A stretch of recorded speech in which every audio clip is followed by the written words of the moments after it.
D K Shivakumar ಅವರು ಬಯಸಿದಂತೆ ಆದರೆ ಅವರು ಮುಖ್ಯಮಂತ್ರಿ ಆಗ್ತಾರೆ. ನವೆಂಬರ್ನಲ್ಲಾಗುತ್ತೋ, ಡಿಸೆಂಬರ್ನಲ್ಲಾಗುತ್ತೋ, ಜನವರಿಯಲ್ಲಾಗುತ್ತೋ, ಸಂಚಲನದ ಆರಂಭ ಮಾತ್ರ ನವೆಂಬರ್ನಲ್ಲಿ ಆಗೋ ಹಂಗೆ ಅನ್ನಿಸ್ತಾ ಇದೆ.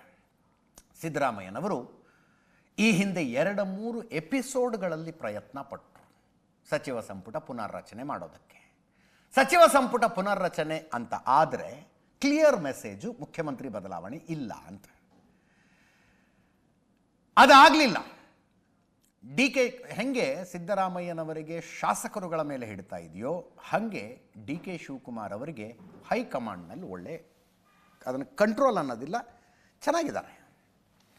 ಸಿದ್ದರಾಮಯ್ಯನವರ ಪ್ರಯತ್ನಗಳಿಗೆ ದೆಹಲಿಯ ಹೈಕಮಾಂಡ್ನಿಂದ ಕೊಕ್ಕೆ ಹಾಕಿಸೋದು ಡಿ ಕೆ ಶಿವಕುಮಾರ್ ಅವರಿಗೆ ಗೊತ್ತು.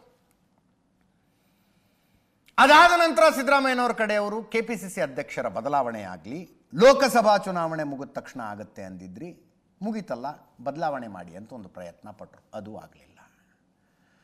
ಸಿದ್ದರಾಮಯ್ಯನವರ ಹೆಸರಿನಲ್ಲಿ ಅವರ ನಾಯಕತ್ವವನ್ನು ಮತ್ತೊಮ್ಮೆ ಪ್ರೂವ್ ಮಾಡುವಂಥ ದೊಡ್ಡದೊಂದು ಸಮಾವೇಶದ ತಯಾರಿ ನಡೆದಿತ್ತು. ಡಿ ಕೆ ಶಿವಕುಮಾರ್ ಅವರು ಹೈಕಮಾಂಡ್ನಿಂದಲೇ ಅದಕ್ಕೂ ಕೊಕ್ಕೆ ಹಾಕ್ಸಿದ್ರು.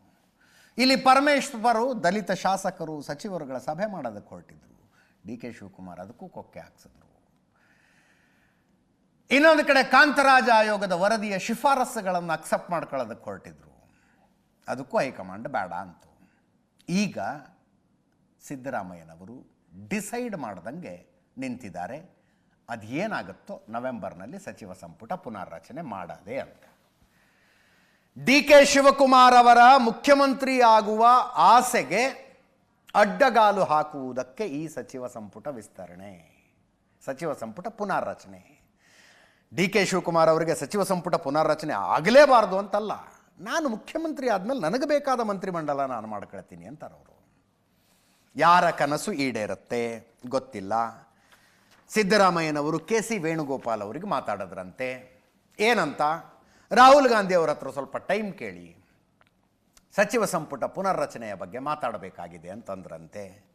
ಈಗ ರಾಹುಲ್ ಗಾಂಧಿಯವರು ಕರ್ನಾಟಕದ ಸಚಿವ ಸಂಪುಟ ಪುನರ್ರಚನೆಯ ಬಗ್ಗೆ ತಲೆ ಕೆಡಿಸ್ಕೊಳ್ಳೋದಕ್ಕಾಗತ್ತಾ?